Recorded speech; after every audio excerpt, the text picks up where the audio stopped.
Hey, I'm Tei, and this is a quick review of Nendoroid from the Promised Neverland manga and anime. As you may know, I started this channel with a video dedicated to making your own The Promised Neverland Nendos, so this one is special for me. I love the manga and I dreamt about official Nendoroids even before the anime started. The articulation is standard for a Nendoroid.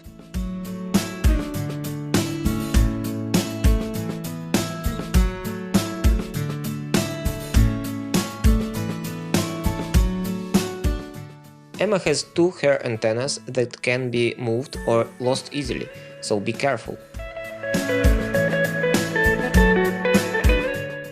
Also, the ID number is printed at the bottom of faceplates, as the neck is a peg. Emma Nendoroid comes with three faceplates: smiling one, serious one, and shocked one. The last one is hilarious and can be used with other Nendoroids for some funny scenes. The accessories include pen and book. If you read or watched the series, you know how important they are. Another great part is sitting legs and skirt. Finally, Emma comes with a lamp, backpack and ghost ear. Some mild spoilers for the first arc, but I assume you know what this means.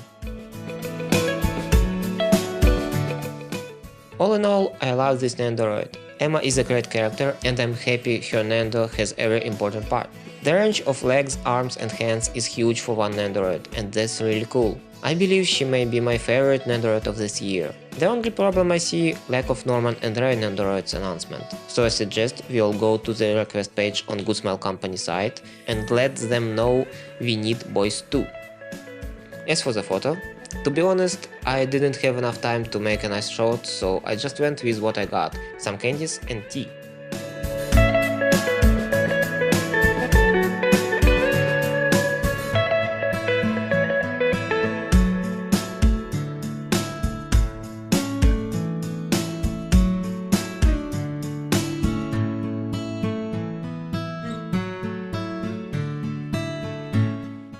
Thank you for watching. It's been Teisson Figures, my name is Tei, and bye!